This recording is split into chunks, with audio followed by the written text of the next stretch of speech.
And ladies and gentlemen, I do want to welcome you to today's webcast. This is SEO 101, first in our series. It's now my pleasure to hand it over to our presenter, Dwayne Forrester. And Dwayne, you have the floor. Thank you very much, Eric, and everyone, thank you very much for joining us today. I know we've got folks from the East Coast to the West Coast on the webinar today. I'm going to walk you through a deck that will talk about primarily SEO. We'll touch a little bit on social, and then touch just slightly on conversion optimization, and then show you guys some tools that are very helpful with SEO work. I will warn you, I am getting over the last of a cold, so if I sound a little off, that's why. It turns out that vacation in Canada means that you get a cold. I had forgotten that, having lived in the U.S. for the last 3 years. All right, so here's what I need. I want to make sure everybody's hearing me first and foremost, and make sure that you guys are seeing the presentation on your screens as well. We do have a live Q&A area, so if you guys are not seeing this stuff, please post up in there, and Eric, who's our support today, will make sure that if there's any technical issues, we jump on them right away. You guys can ping me on Twitter, @Dwayne Forrester, or you can go to the live Q&A. We will have enough time for some Q&A after I finish the presentation, so you can put some questions in, and we'll go through them. I may not be able to get to everything. It depends on how many questions we get fired in there and what pace they come in at, but I'll do my best on this, guys. When everything wraps up, we're going to make sure that there's a PDF copy of this presentation available for all of the attendees. So if you have registered for the event, we have your email address. We'll get this out to you. You don't need to worry about that. So let's get started, gang.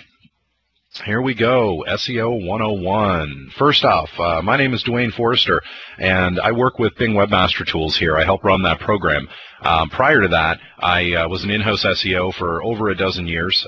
My last job as an in-house SEO was running SEO here at MSN. Along the way, I've helped and done a little bit of work with Disney, Gap, Walmart, Macy's, all kinds of big brand names.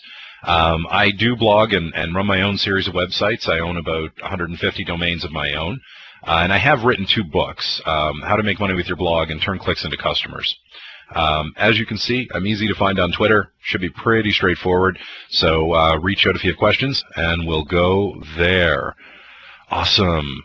I'm getting feedback saying you can hear me and see everything. Fabulous. Okay, guys. Well, these are my dogs, and my dogs have been watching me do SEO for over a decade. So they're here with this message. They know what it takes to do good SEO. Really, great content wins. I know you guys have been hearing this forever, and it's the same message the engines give you, and why isn't there something new? The bottom line on this is great content wins. It's not up to the engine, it's up to the searcher, and it's the searcher that engages with that excellent content. When they get good content and they like the content they have, we, the search engines, respond to that. So it truly is all about the content. You're hearing that message from us repeatedly because that's what searchers want, and we serve the searchers.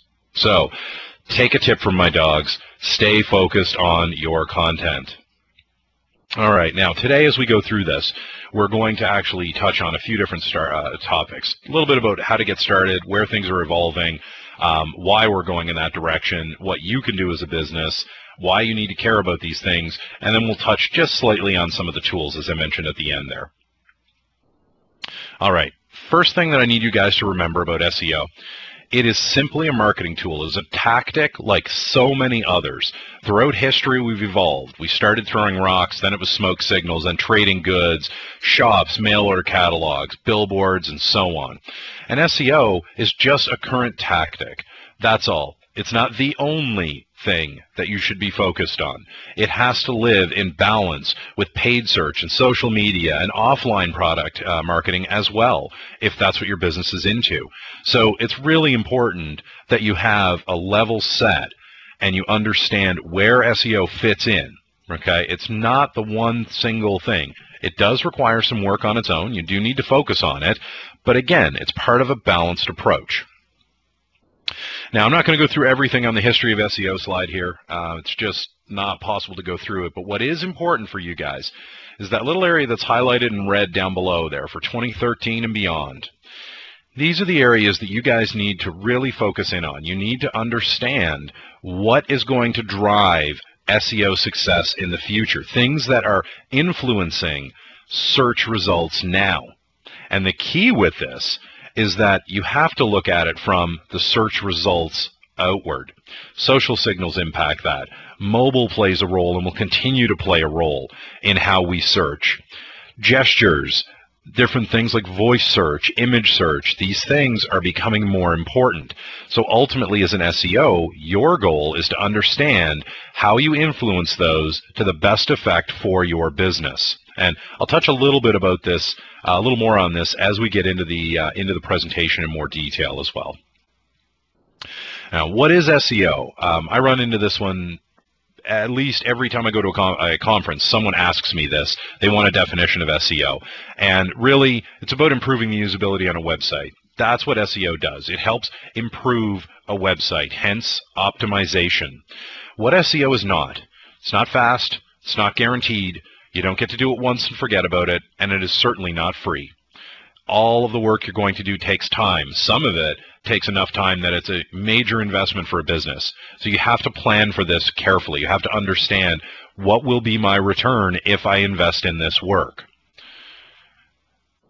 Now, there is a series of things that you need to focus on in order to be successful with this. Some of the basic stuff you need to really keep in mind are things like making sure the work you do happens organically. And in social, for example, build your followers and your fans organically. Don't take shortcuts. Don't pay a service to get you 10,000 fans overnight or to have 15,000 retweets overnight. Those are patterns that we, the search engines, will see, and we understand that they're non-organic, so you're not getting any value. It's not helping with anything.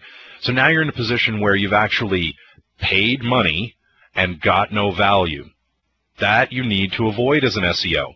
And that comes across whether it's work you're doing organically with links, whether it's content you're building because you're trying to decide whether you want to write the content or you want to outsource that writing of the content. You want to maybe source it from another location, article services and whatnot. Like, these are things that you got to be careful with, right? It's worth repeating. Unique, compelling content still works. Right? If you're going to be on social media, make sure that you post things with links. They're perceived as being more credible and useful. And that has a net positive effect on your handle, on how people see you. So it's really important that you guys have that mindset, right? Be organic with this. And I know you're sitting there and you're saying, wow, shocking to hear a search engine tell me I need to be organic. I think there's more to it than that. There is more to it than that. The real truth about it is it takes a lot of hard work to maintain that and to be successful with it. That's the dirty detail that no one wants to face up to and that you have to face up to. Because if you take the shortcuts, we see those and we deprecate all the value. So really, the people who win are the people who just do the work. Get it done. This is a business like any other. And like opening up a coffee shop on the street corner, there's no shortcut to success with this. You can't claim to have sold more coffee. Selling coffee only happens when people come through your door. So you have to have an excellent user experience, and that a lot of times goes hand in hand with excellent quality content. Now, I'm not going to let up on content. The engines, we respond to this stuff. And I'll tell you why we respond to this. Our job is to bring back a set of results that we think are the best results for a searcher. That's what our job ultimately is. Our job then makes us a partner with the searcher, not with the business being listed. So that partnership exists to serve the searcher. In that case, what ends up happening is we watch the searcher's behavior very carefully. We're trying to understand if they felt there was value in the search result we showed them. If we see that there is value in it, that they like what we showed them, then we want to replicate that. What we typically see is quality, engaging content shown in a good user experience styled website leads to success. That combination, excellent user experience, excellent quality content, that is a winning combination. Now, the user experience, that can be simply found by doing usability testing. You go through, you pay your money, and it does cost you something to do this. It does cost you time if you do it on your own, but it is highly worth doing it. Do not guess at that stuff. The other side is the content. We talked about it. You have to invest in that. You have to build out good quality, unique content. So don't take shortcuts on this, gang. These are the fundamental building blocks, and if you skip on these, everything else is in a precarious balance, and a lot of times just won't work. Now, niche and voice. A lot of websites and bloggers that I talk with, the challenge that they have is trying to be found in the sea. How do they even get started? How do they get into a space where a big brand already has a presence? And the bottom line is this. Big companies don't move very well. They're not as agile as a small company is, which means they can cover a broad area, a lot of topics, but they don't do really well at getting down into the details, the niche on those topics. And that's where a smaller company can leverage their strengths, because they have the time, the ability, and the resources to go deeper on that topic, which means you as a small business can exploit that niche. You can become an authority in that niche and have other people saying, you are the expert on that topic. And I don't care what the topic is. It could be a particular product. It could be a service. It could be an idea. It doesn't really matter. The fact is, you can exploit that. You can get in there and be noted as that expert. I'm going to talk about this in a little while. And in fact, we'll have another webinar specifically dedicated to the idea of being an authority and why it's so important. That is a critical component to this. And what you're looking for is not you telling people, I am an expert on this topic. It's other people stating that you are the expert on this topic. And that's the signal that we pick up at the search engines. We pick up on other people saying, you are an expert. And then we look at it and say, okay, well, if all of these independent people are claiming this person's an expert, perhaps they have an expertise we should pay attention to. So as the searchers move around and they point to different things, the search engines follow them. Now, you can leverage that. Now, another really important part of this is figuring out the right voice to use. We're talking about compelling content. So, how do you actually get compelling content to resonate with people? Well, you try out different voices, because different approaches will resonate with different visitors to your website. Some people will want a contrarian approach. Some people will want you to be just kind of kind and helpful. Other people, they really appreciate it when you're just bullet point form, straight down the list, no fluff. So you have to understand with your visitors what content moves them the most to engage with you. Now, you can use social media to help as a litmus test on this. You can use social to kind of break up your message in different voices and put it out there and see which your followers engage with the most. That's a bit of a guide for you. Another guide is in your analytics. What content are they actually consuming? What content do they spend more time on, and what do they spend less time on? You may find going through your analytics that your particular visitors spend a lot of time on your bullet point lists. They love those pages, but they don't spend any time reading long articles. Well, that can be a clue to you then. Take some of those long articles and break them up into bullet point lists. They may be easier to consume for your audience. Now you've created excellent, compelling content specific for your audience. They are going to love you for it, and they will amplify that, saying you are the authority. We will see that and start ranking you higher. It's a very simple cycle. I say simple, but it doesn't mean there's no work to be done. In fact, there's a lot of work to be done with it, and that's where you guys get to guide that at your businesses as SEOs. Now, keyword research. I'm covering this one because it is the fundamental starting point for everything in SEO. If you're not doing keyword research now, you're guessing. You're standing in the dark wondering where the party is. You hear the voices, you know there's something out there, you're just not quite sure where to turn. I guarantee you, if you start using keyword research, it will open your eyes to a whole new world. It's great because it will show you the data. It will tell you how many people have searched on a given phrase over a period of time. It will tell you what phrases are related to the topic you are looking at. So it's awesome when you get writer's block and you're not quite sure what to talk about next. Go do some keyword research. It'll bring up all kinds of new topics. And the beauty of the internet is, even if you do keyword research every month or even every week, you will see differences in the phrases that people use over time. So you will always be able to find new things to build content around. There's always new stuff being put online.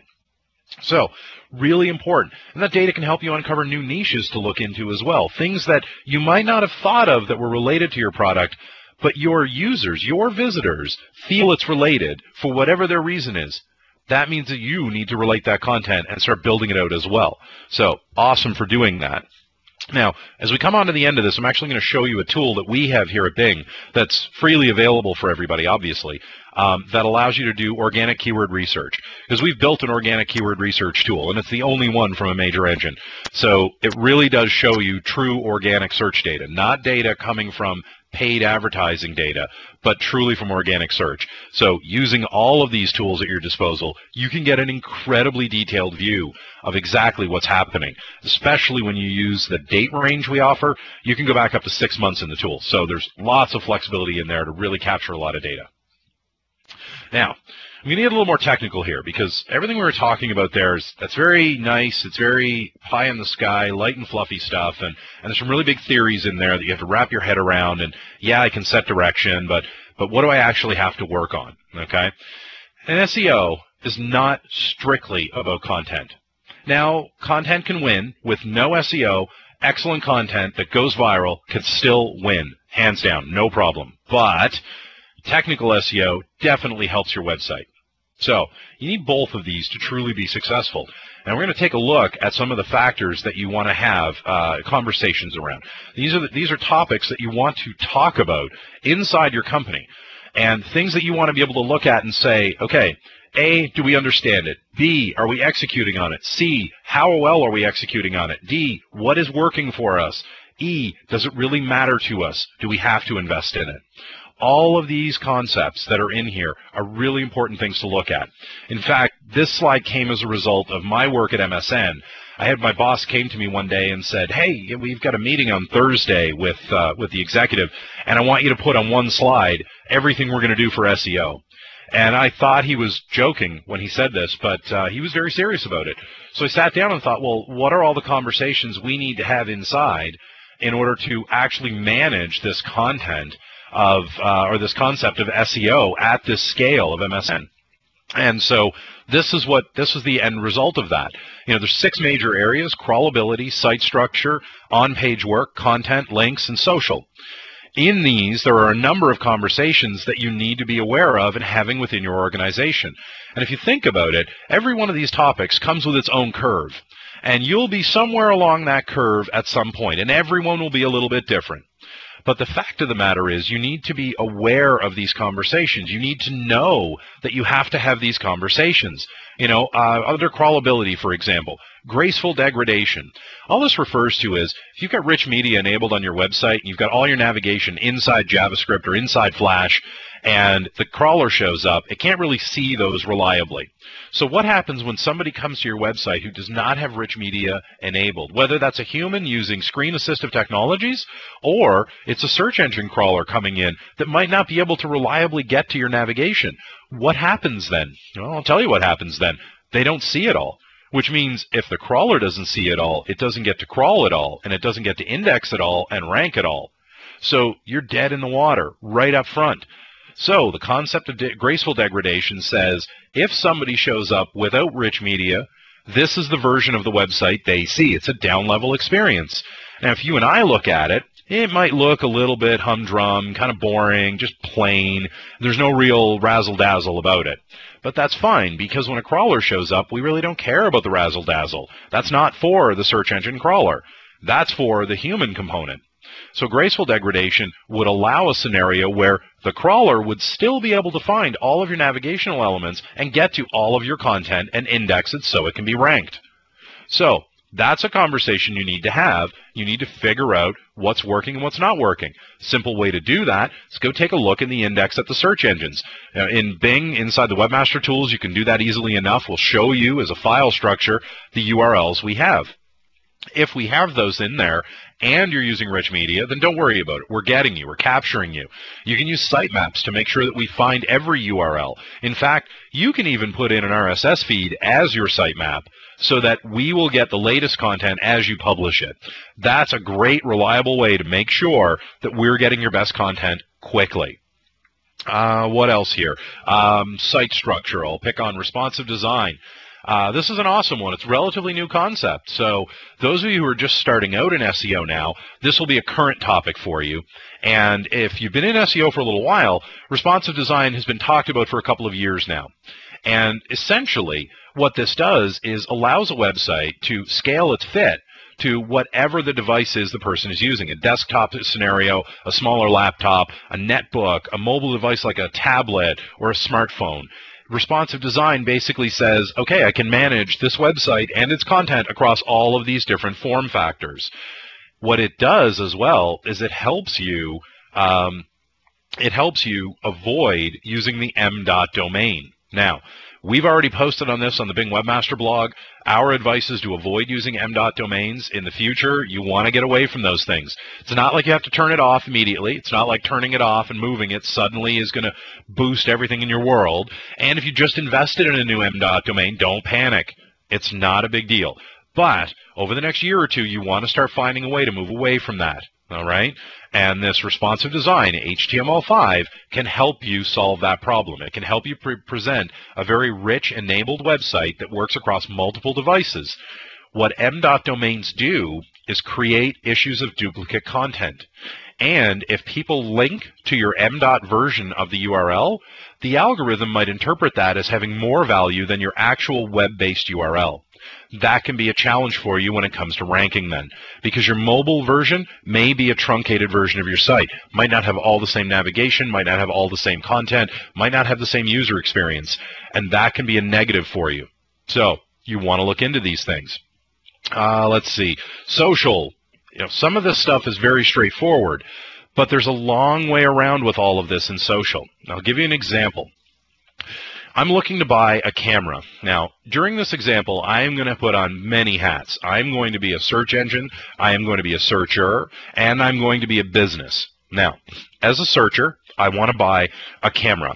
Now, I'm going to have lunch with a friend of mine next week, and that friend is into photography. They like photography, so I'm thinking I'm going to wait until I see them for lunch and ask them what camera I should buy. Fantastic. Oh, I said razzle-dazzle twice. Come on now. I'm watching my Twitter feed here. So the reality is that humans will wait. 80% of people will wait to make a purchase online until they've talked to a family member or a friend. They want the positive feedback from having someone they trust tell them they're making the right decision. It's a psychological need that we all have. When you encounter the online environment, it's a very lonely experience. It's you on your computer. And if you know you're going to have lunch with your friend next week, you will wait to make the purchase until you get their feedback. You're seeing crowdsourced opinions. The camera's great. It's got 4.5 out of 5 stars. You're seeing expert opinions from people who are noted photography experts. And that's great. That helps you feel like you're on the right track. But nothing beats your best friend telling you that you're making the right decision. So, that's the searcher. Now, as the business, you're looking at my search listing, and you're trying to make the decision to purchase. I want you to make that decision to purchase right now. That's what I want you to do.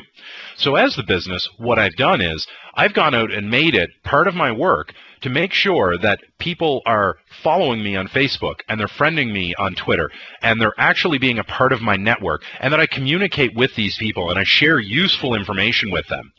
That's the critical component. You have to build up a relationship where they feel you are the authority that they turn to on that topic. Now, in that scenario, you look to a situation where, in the search results, you've got embedded social signals.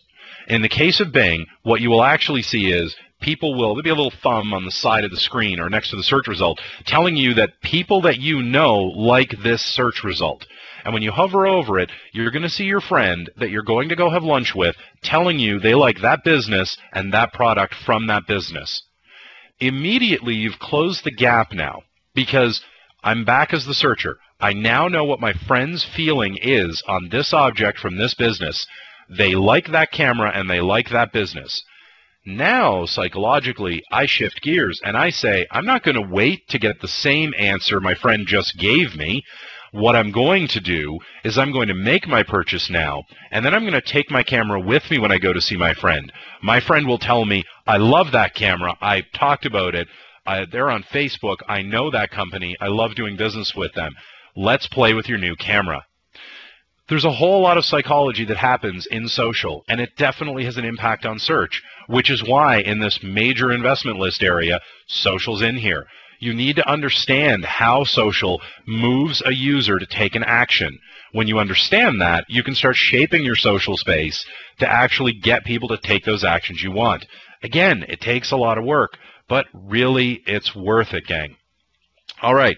I'm not going to go through all the information on content in here. We've talked a lot about that. I will suggest this, though. Be careful if you're using things like rel canonical and 301s. Know when you're supposed to use them. You should use a 301 when you've moved content. Do not use a rel canonical in place of a 301. That you shouldn't do. In fact, rel canonical should not be applied across an entire website. It's meant to be used in small numbers in discrete locations. That was its intended purpose. If you have it deployed everywhere, don't worry about it. If you have it deployed and you're telling us, hey, you know what? We've actually got a rel canonical here, but I'm pointing to myself. You know what? We can sort it out. But do not try to use a rel canonical to replace a proper 301. That should be avoided. Now, going mobile. Skip the m.domains. I talked about this one, right? Responsive design, really important to stay focused on this stuff. One of the things that you're going to find as well is search is going to change over time depending on the device and the type of gestures we use to search. And I'll get into this just a little bit more. What's going to happen, and you'll see this happening already, is, before the advent of the smartphone with the swipe screen on it, we didn't have that swipe and tap section. We didn't have that as a part of our muscle memory across society. And now that we have that, people have become used to being able to hold up a phone, turn on the camera, see what businesses are around them, and then actually zoom in on that. And that tapping gesture in that scenario is a discrete search. You're telling me to find more information about the object you selected. Apps are another great example of this. Apps are a very refined search experience. They're very narrowly focused in one area. They do a really good job of finding all the data related to that area, but it's a refined search experience. So you really want to focus on these things. These things are going to continue to grow. Obviously, you've seen the growth numbers in mobile. Highly important, especially if you have a local component to your business. If you have a local component, mobile and local go hand in hand. The numbers are impressive. How people use their mobile device to shop very local to them within blocks of where they're standing, and how they make purchases within minutes of making the query. So that is a clue to you of how motivated your people are and what motivates them. Really important stuff. In the not too distant future, I think what you're going to see is things like near-field communications that right now allowed you to charge a cell phone without actually plugging it in. You'll be able to see advertising coming through those things. So as you're walking past a business, the business will actually broadcast a message to your phone saying, if you stop in for a coffee, we'll give you 15% off right now. And you'll get that message when you're a block out. These technologies are going to change how and what people search on. They're also going to drive people to more adoption of mobile. It's a very convenient way to have everything at our fingertips, and you have to be able to adjust to that. Now, where does SEO fit into all of this? And this is a really important thing, okay? I created this graph so that folks could understand the importance of SEO in amongst other signals. So content, by far the most important thing that you should be focused on. User experience is very important, about as important as social. Those three things are really the core of what you need to do. Link building is important, but it should be something that happens organically. It's not something that you go out and do on your own. Now, SEO obviously has a seat at this table. It's still important. So you don't look at this graph and think, oh, it's not really important, it's at the end. No, anything that's not important didn't make the cut here. So look across this whole thing and then say, how are we doing with creating excellent content that resonates with our users? How are we doing with our social footprint? Are we engaged with people? Do we get good feedback from people? Are other people talking about us in a positive way? User experience. Have we done the testing? Have we optimized our navigation? Have we put the right content at the front so everyone can find what they're looking for easily? Do we have easy to navigate pages? Is it clearly laid out, the content? Is it too long? Is it too short? Too much video? Too little video? Etc. Link building. What are we doing with link building? How are we encouraging people to link to us? You know what? Social is still an awesome way to encourage people to link to you. Ultimately, it's not the link at Twitter that's going to make the difference for you, but as people share that stuff around, other people pick up on it. It ends up in a blog, in a community forum, and these kinds of things.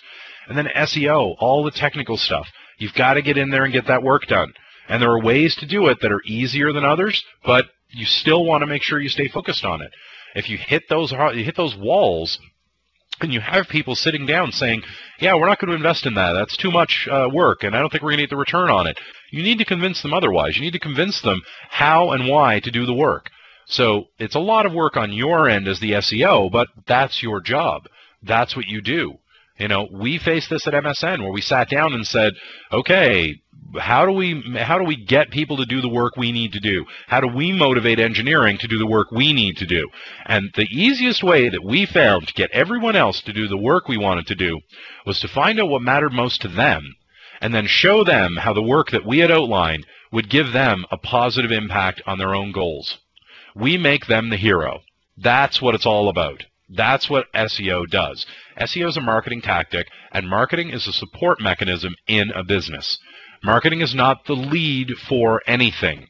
Your product is always the lead. In fact, even in front of that, your visitors are the lead. You follow them. But you really do want to make sure that you stay focused on making those other partners of yours inside your organization the hero. When you've done that, they will do your work for you, and you only need one. You need one to say yes and one to see a positive result, and everyone else will show up and say, hey, what can we do to help you? What other work can we do to get gains and get results?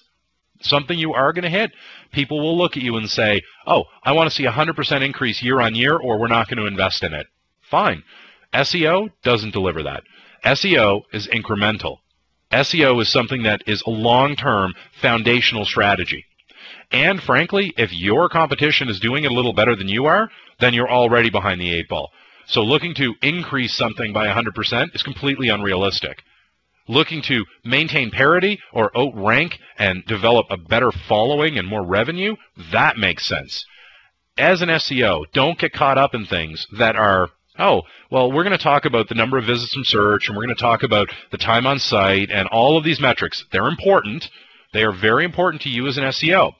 But what you broadcast out is how your work is impacting the business results.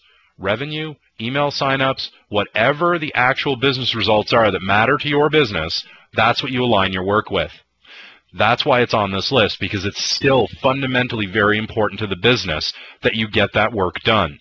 And also, along the way, you're going to influence everything else.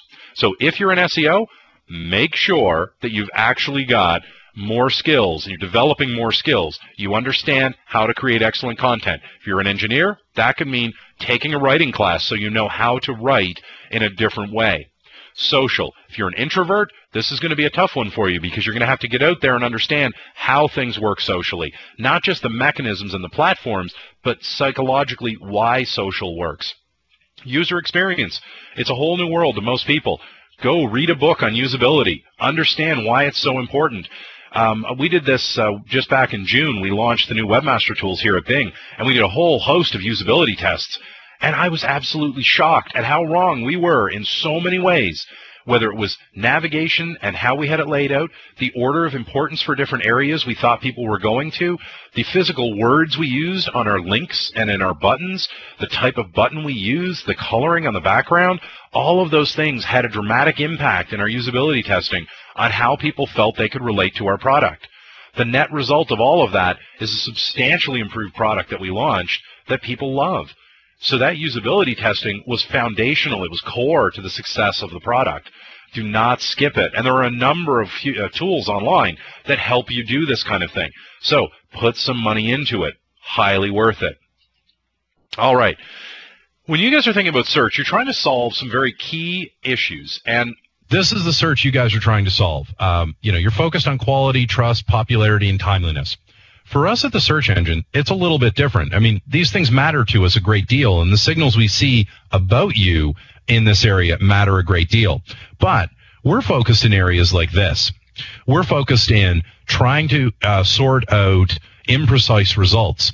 So we know that 1 in 4 queries delivers a successful result.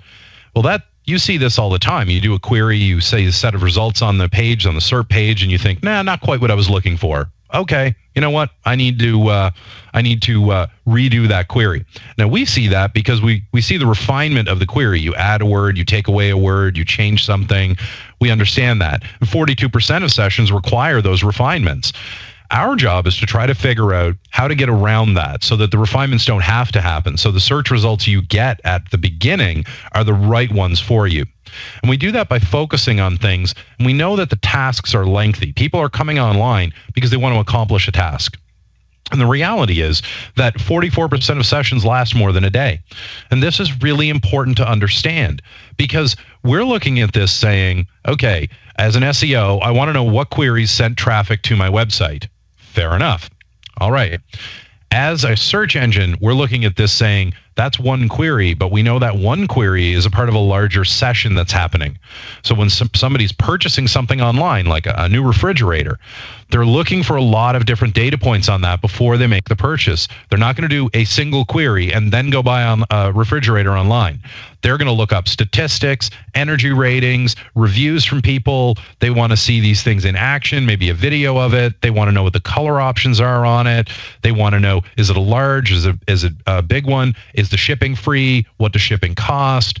Do they need to change the power plug in their wall? All of these things are going to matter to someone purchasing that refrigerator. And that becomes a part of a session. Buying the refrigerator is the session. And I encourage everyone to think about how their users are searching. So it's not just the one query. It's what else will they be looking for on that topic? And do I have the right content to keep them engaged? Because they may come into you looking for information about one thing, but then find related information that they would have come to anyhow and stay with you the entire time. So we know those sessions are stretching out. You guys need to look at that as well. Start looking through your data, your analytics, and say, hey, you know what?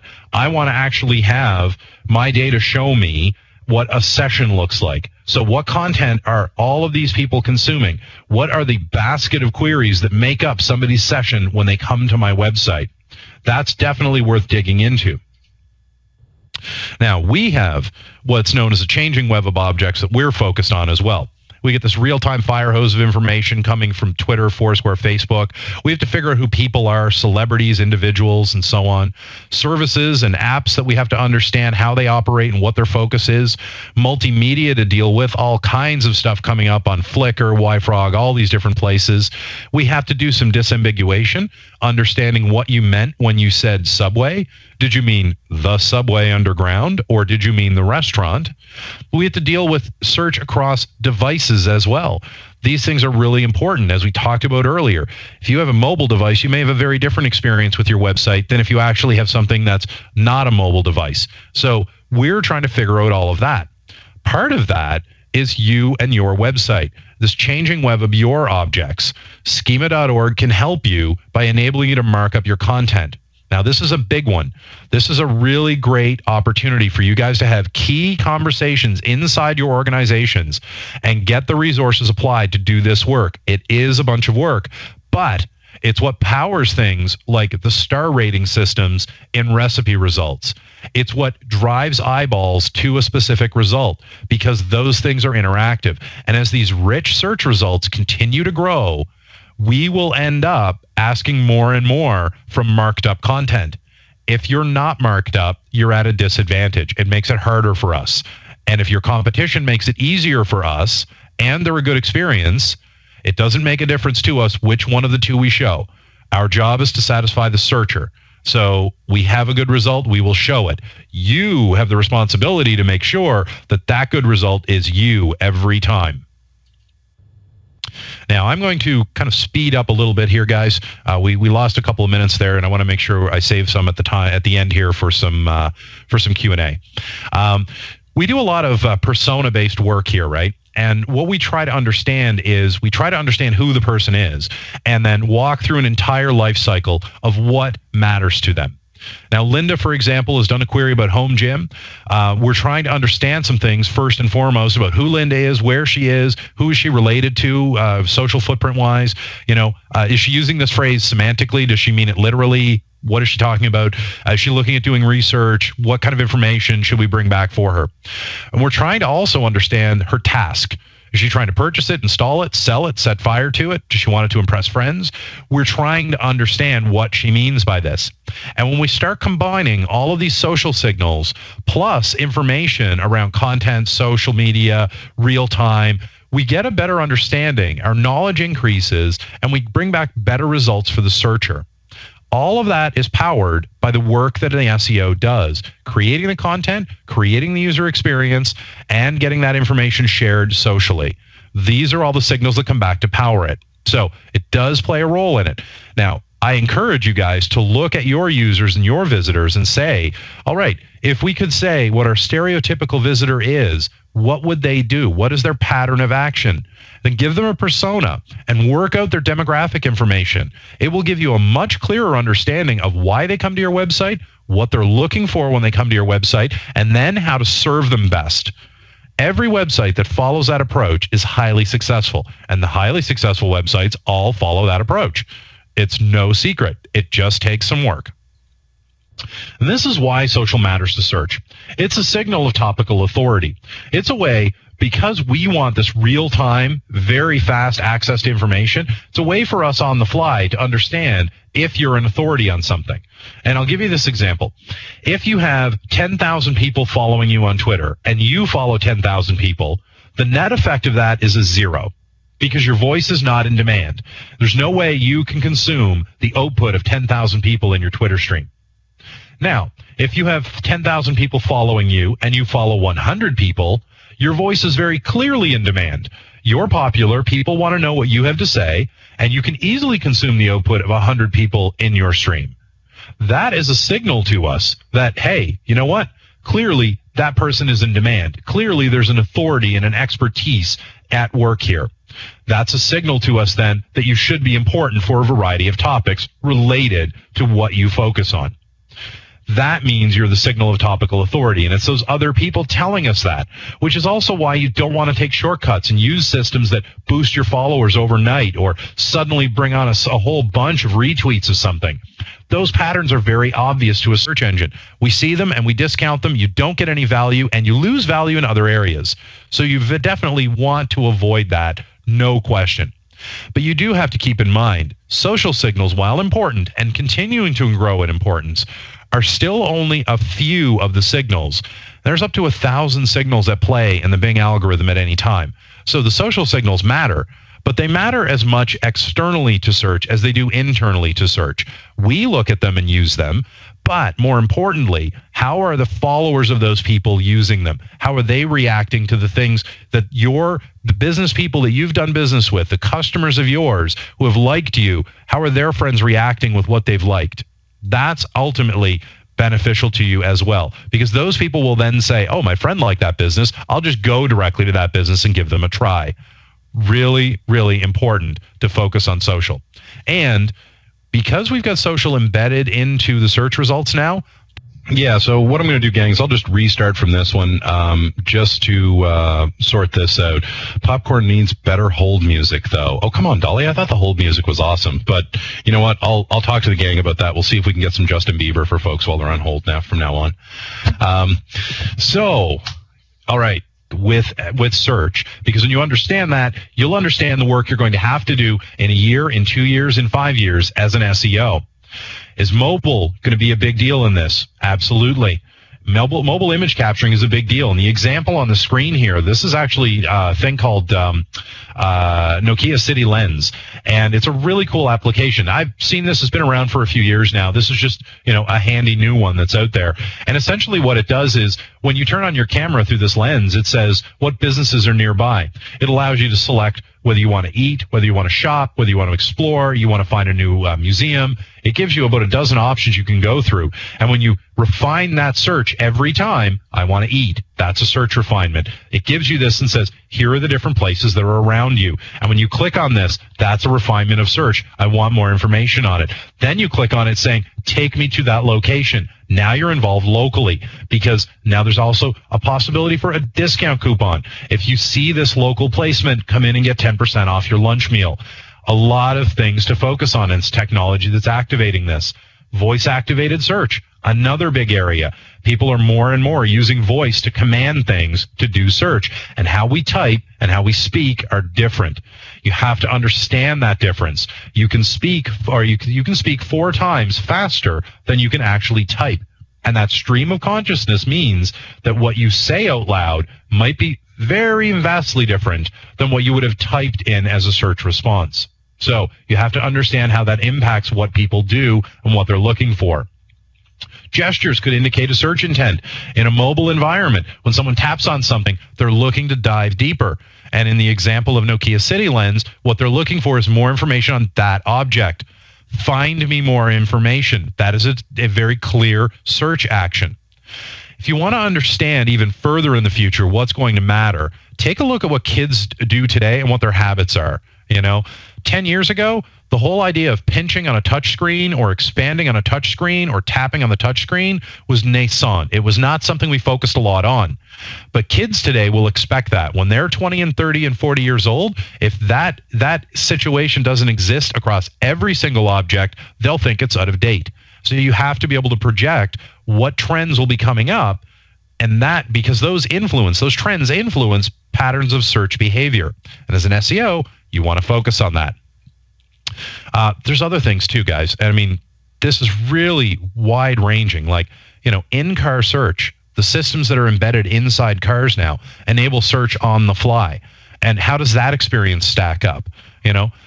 Gaming consoles, Xbox, Wii, all of these things, they now have ecosystems that are growing up that allow you to search vocally or just with the system, even with gestures. So all of these things play a role in how people interact with you in the online environment. It's no longer just about the desktop and the internet. It's about all of these devices and people looking for something. They might be looking for you, so make sure they can find you. Now, I'm not going to go into too much more detail here, gang. We're almost ready to wrap up, but we're also running short on time. Conversion optimization. If you haven't focused on conversion optimization, I highly recommend it. It's not really directly involved with SEO, but I mention it because it is so important. Conversion optimization helps you refine your shopping cart and get the most you can out of every sale. That is hugely beneficial to your bottom line, so definitely worth looking into. Now, tools that you guys should be focused on, I'm going to just talk about Google Webmaster Tools and Bing Webmaster Tools. Obviously, there's a whole bunch of other tools available online, and if you've got tools that work for you, absolutely use them. In fact, post them up in the Q&A so other people can see them as well. What I'm showing you here, though, is the Webmaster Tools programs that currently exist and the differences between them.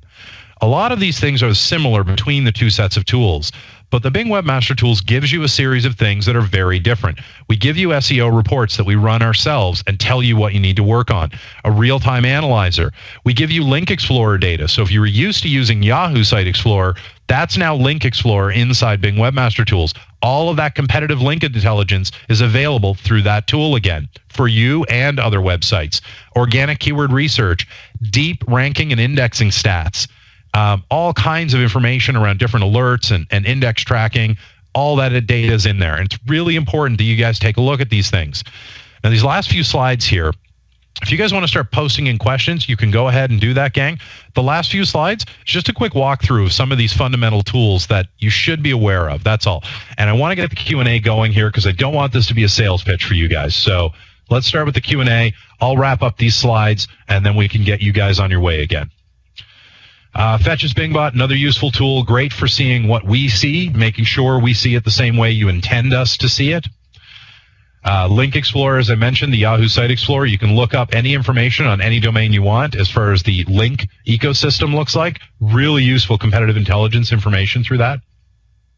SEO reports, as I mentioned, we run those every 2 weeks. If you've got a verified site in your account, the reports are always there for you. We just keep running them. You do what you like with them. The SEO Analyzer is an on-demand tool. We actually built this for doing SEO at scale for MSN. This is a slightly modified version of it, and you guys can go in and put any verified URL from any one of your verified sites in, and we'll immediately show you what it looks like. You put it in, we tell you what the suggestions are. You hover over an object, we'll tell you what the problem is, and when you click on the little red button, it'll expand and tell you what the problem is and what the recommended action is on it. Pretty straightforward stuff. And with that, here we go. I'm going to leave the wrap-up screen up here, and I've got some questions that are coming in.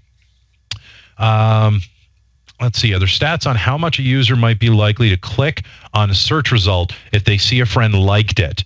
All right, Dolly, it's a great question. It's not data that we have or that we publish currently. I know we have it, but we don't publish it currently. I'm not sure if there are white papers out there, but it's definitely a leading question. So I'm not surprised you're asking, and I'm also not surprised that there's no obvious location for that. Is Bing doing something akin to Google Analytics as far as depth of information? Well, Luke, I could tell you that, but then I'd have to kill you. I'm kidding. The reality is we do not have a competing product to Google Analytics at this time. And obviously we don't talk about any future-facing plans that we may or may not have. Right now, the data that we share is strictly about your own website as it relates to search in Google and Yahoo. That's all. So I do highly recommend that you opt for an analytics package of some kind. Very important you have access to that data, gang. Really important stuff. But whether you use Google Analytics, AW Stats, whatever, it doesn't make a difference. But certainly turn something on. Google Analytics, it's a fine option. It's low cost. It gives you good information, although they do tend to hide some information. I was actually in my Google Analytics account for one of my own personal websites last night, and I noticed that 70% of the traffic coming to that website, they will not tell me what the source is. They won't tell me where it's coming from. It's not provided. And inside Bing Webmaster Tools, as a couple of you guys have seen in there, your data is always fully provided. So definitely important information. The tool you have may or may not show it to you. So I'll stay on if we've got more questions here, guys. I'm happy to put more time into this, but I am aware that we are at time. I want to make certain that if folks have questions, fire them up in the Q&A or hit me on Twitter and I can call it out as well. Other than that, I definitely want to thank everyone for their time. I am going to be doing a series of these webinars. We have a webinar coming up on December 11th about crawling basics, talking about how to get crawled properly, avoid being blocked, and that kind of thing. January 10th, we're going to have a Webmaster Tools overview where we'll do a little deeper dive into all the tools and how to use them and set them up properly. January 24th, we're going to talk specifically about authority building. On February 7th, we're going to go into the overlap of social and search and how those things kind of mesh together. And then on February 21st, we're going to wrap up the series talking about tomorrow's SEO, the things you need to focus on as an SEO, the skills that you're going to need, and as a business, the areas that you need to really take a look at. Let's see here. Matt's asking, is that Matt Cutts? Are no-follow links always ignored by search engines? It would seem sometimes to be a useful thing to look at. Okay.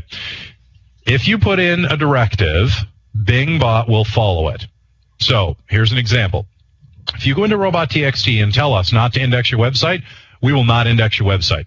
You have to be careful with these things because these crawlers follow them. At least BingBot follows them. The reality is, though, that every crawler can choose to ignore something if they think what's on the other side of it is compelling enough to go do that. Now, speaking for Bing, we have to make sure that we follow those directives. That's what you want us to do. Also, speaking as a search engine, man, make sure you don't screw this up, people. I speak to businesses every week, and easily 50% of those businesses are blocking all of the crawlers in the robot.txt file. And at that point, they say, but Google has me indexed. And I say, yeah, they've ignored your explicit direction to not index your content, and they've taken it anyhow. So what about areas you definitely did not want indexed? Did they take that as well? And if you remove the block, then we'll come in and take your content as well. So you have to be very careful with those things, okay? Generally speaking, if you're going to put it in there, we are going to follow the directive. That's it. So, guys, thank you so much for your time. I do have something here on Twitter.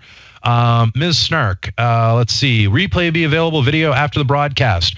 Yes. So here's the plan, guys. I actually have a YouTube channel that we're building up. All of these videos are going to be in the YouTube channel. We're going to be posting them on the Bing Webmaster blog so people can come back after them. Due to today's technical glitch, it's going to take us a little bit longer because my guys over at my support company, they're actually going to have to do some hands-on editing now so that we have like an actual coherent video that seems to line up properly.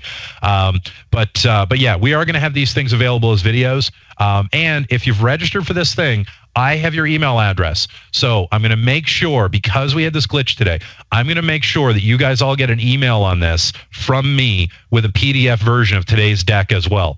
So you'll definitely have a copy of this stuff. Obviously, if you guys have questions, feel free to reach out on Twitter. I'm usually available. If I'm not answering, just heads up, because people noted this last week. I wasn't answering. I was on vacation. So if I'm on vacation, I might not answer. It means I'm traveling somewhere internationally and I just don't have access. Luke just asked, yeah, we're going to have the PDF PowerPoint. We're going to send that out to you guys, Luke. So there you go. Matt, thanks. I'm not Matt Cutts, honestly. Yeah, okay, whatever. We'll see. Okay, Matt, quick, cat or dog? Just type whatever comes in first. I'll let Matt work on that. And the final piece of information I'll leave you guys with is if you have a dog, obviously that's fantastic. If you have a cat, it's time to upgrade. Get yourself a dog.